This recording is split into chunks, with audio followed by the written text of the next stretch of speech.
آپ نے دیکھا ہوگا بعض لوگوں کو اپنی گاڑیوں کو بہت زیادہ صاف ستھرا رکھنے کی عادت ہوتی ہے،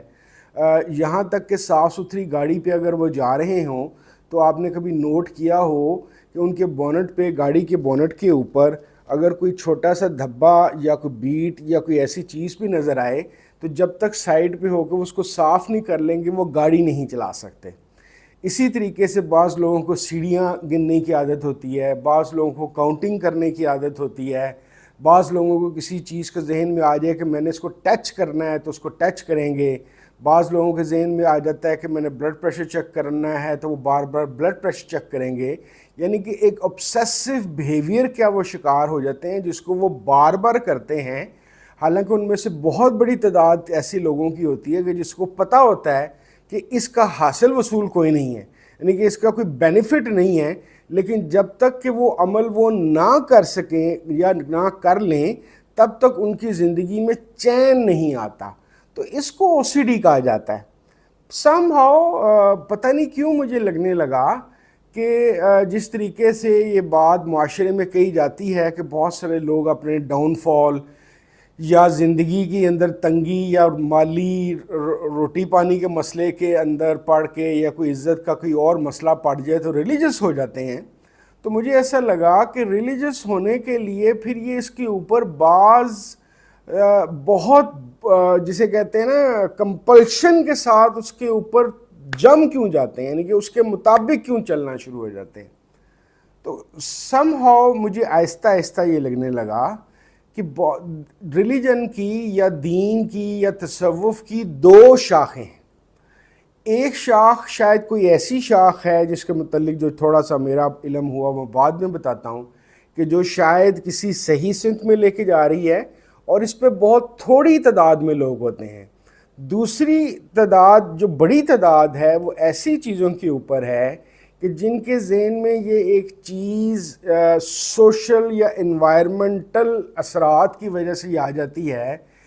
کہ وہ اپنے کسی بھی یعنی مذہب سے تعلق رکھتے ہوں، ہندو ہوں، عیسائی ہوں، مسلمان ہوں، یہودی ہوں، بدھسٹ ہوں، جین ہوں، تو ان کے ذہن میں یہ ایک بات آ جاتی ہے کہ وہ کسی طریقے سے اگر اپنے آپ کو کسی الوہی یا کسی خدائی طاقت یا کسی آسمانی طاقتوں کے ساتھ جوڑ لیں گے تو جو جملہ پرابلمز یا مصیبتیں ان کی زندگی میں آئی ہیں وہ ختم ہو جائیں گی۔ اور یہ بات کرتے کرتے وہ اپنے ذہن میں، کیونکہ ان کی بظاہر ان کی ہمارے معاشرے میں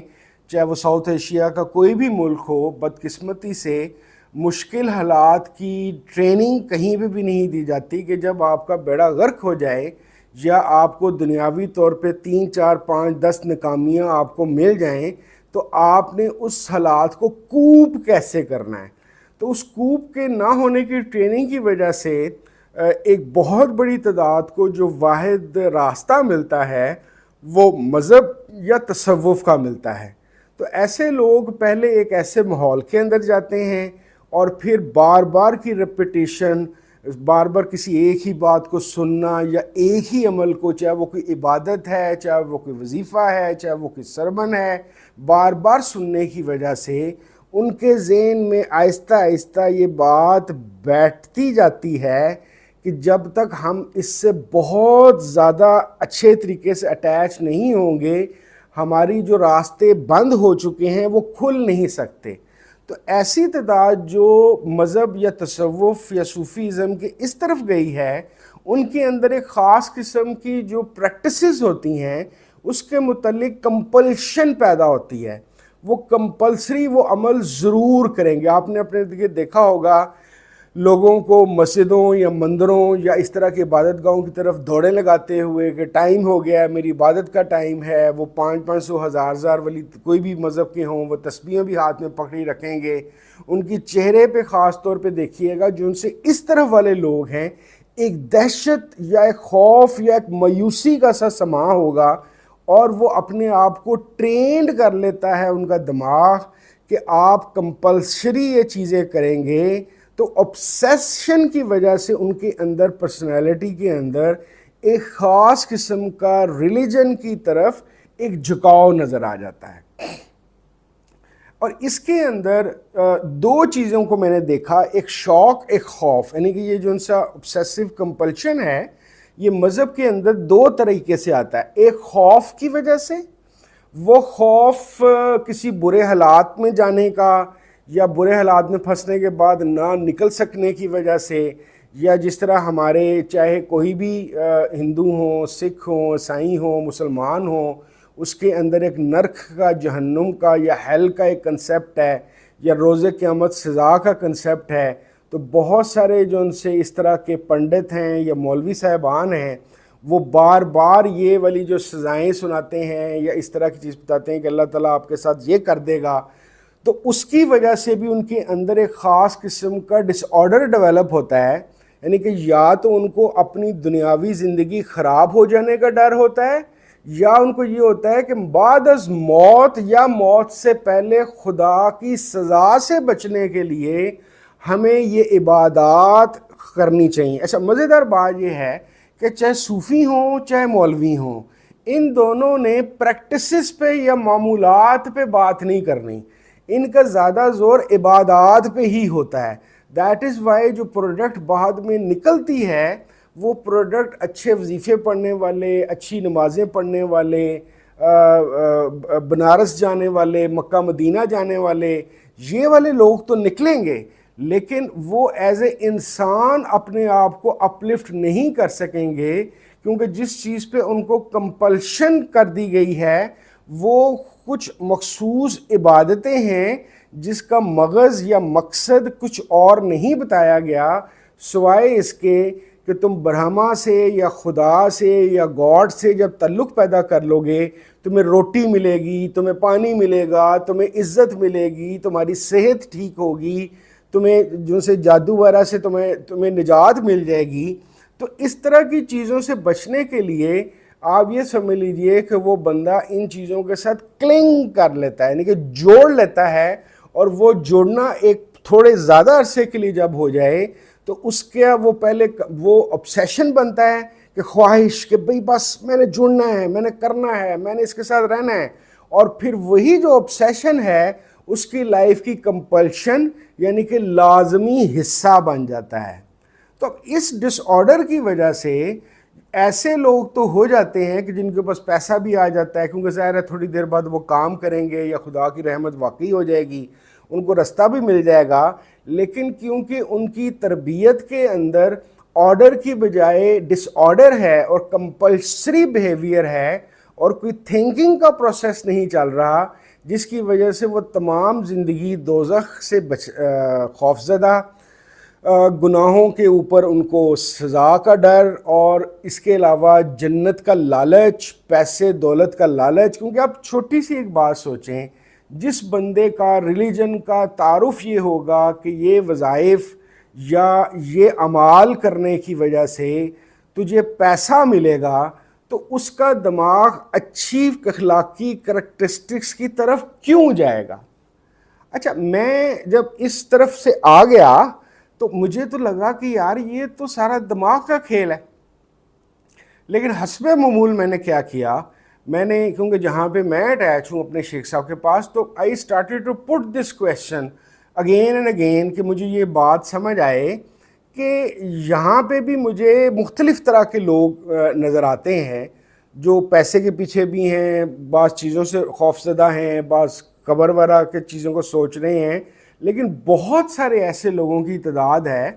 جو شاید پرسنالٹی ڈیولپمنٹ کے پروسیس کے اندر داخل ہو چکی ہیں یا ہو رہی ہیں. تو محترم شیخ صاحب سے جو مجھے چیز سمجھ آئی کہ اس او سی ڈی بیہیویئر سے کیسے بچا جا سکتا ہے، وہ صرف ایک چیز ہے اور وہ ہے محبت. محبت، کیونکہ محترم شیخ صاحب کا طریقہ کار یا جو درس تعلیم شریف ہے وہ بنیاد بٹھا رہی ہے رسول اللہ صلی اللہ علیہ وسلم، حضرت محمد صلی اللہ علیہ وسلم سے محبت اور تعلق اور رابطے کی. اس تعلق اور رابطے کا فائدہ اور رحمت یہ ہوتی ہے کہ بندے کی پرسنالٹی کے اندر جو کچھ بھی وہ کر رہا ہے، نماز پڑھ رہا ہے، وظیفے پڑھ رہا ہے، کوئی اور پریکٹسز بھی کر رہا ہے، تو اس کی ساری پریکٹسز کا جن لوگوں کو شیخ صاحب کی بات مانتے ہوئے فوکل پوائنٹ یا آبجیکٹو رسول اللہ صلی اللہ علیہ وسلم سے محبت بن جاتا ہے، وہ اس او سی ڈی ٹائپ بیہیویئر سے بچ کر جو ان سا دائیں طرف والا حصہ ہے جس کے سٹارٹ میں نے کہا تھا، جس میں کم لوگ ہوتے ہیں لیکن ہوتے ہیں، اس طرف چل پڑتے ہیں، کیونکہ ان کی زندگی کا مقصد نہ صرف دولت کمانا ہے، نہ صرف عزت کا حصول ہے، بلکہ اور نہ کسی دوزخ کا، یہ نہیں ہے کہ وہ دوزخ کو نہیں مانتے، وہ قرآن میں آیا ہے تو دوزخ کو مانتے ہیں، قبر کا عذاب اگر آیا ہے حدیث میں تو مانتے ہیں، لیکن ان کی جو پرائیورٹی آف لائف ہے وہ پرائیورٹی آف لائف خوف کی بجائے رسول اللہ صلی اللہ علیہ وسلم سے محبت کا شوق پیدا کر دیتے ہیں شیخ صاحب ان کے اندر۔ اور جب یہ شوق شیخ صاحب، کیونکہ شیخ صاحب کے مریدوں کے اندر بھی میں نے یہ دو طرح کی اسپرٹ وہاں پہ بھی دیکھی، میں جھوٹ نہیں بولوں گا، وہاں پہ رسول کریم صلی اللہ علیہ وسلم کی طرف جو شیخ صاحب بلاتے ہیں وہ والے لوگ بھی ہیں، اور جو صرف پیسے شیسوں کے چکر میں ہیں وہ لوگ بھی ہیں، لیکن جو شیخ صاحب کی اپنی بنیادی تعلیم ہے، نہ وہاں پہ کوئی عذاب قبر سے ڈرانے کے بہت زیادہ لیکچرز ہیں، نہ قبر کے عذاب کے زیادہ لیکچرز ہیں، ہر چیز کے زندگی کا مقصد صرف اور صرف یہ بتایا گیا ہے کہ کسی طریقے سے جو حضرت محمد صلی اللہ علیہ وسلم نے فرمایا قرآن اور حدیث کے اندر، اس کے مطابق اپنی زندگیوں کو ڈھال لو، کسی خوف کی وجہ سے نہیں بلکہ محبت کی وجہ سے، محبت کے حصول کی وجہ سے، ان سے رابطے کے سلسلے میں۔ میں نے یہ دیکھا کہ شیخ صاحب کا جو یہ طریقہ کار ہے محبت کی طرف بلانے والا، اس کے اندر ایک ڈس آرڈرڈ قسم کی کمپلشن پیدا نہیں ہوتی، ایک ڈس آرڈرڈ قسم کا obsession پیدا نہیں ہوتے، بلکہ ایک تمنا کا وہ لیول ہوتا ہے جو درجہ بدرجہ آہستہ آہستہ اوپر چڑھتا ہے، اور بندہ کسی نفسیاتی یا سماجی مسئلے کی شکار ہونے کی بجائے ایک محبت کے دریا نہیں بلکہ سمندر کے اندر داخل ہوتا ہے، اور آہستہ آہستہ آہستہ جو اس محبت والی چیز کو پکڑ لے، اللہ کی رسی کو،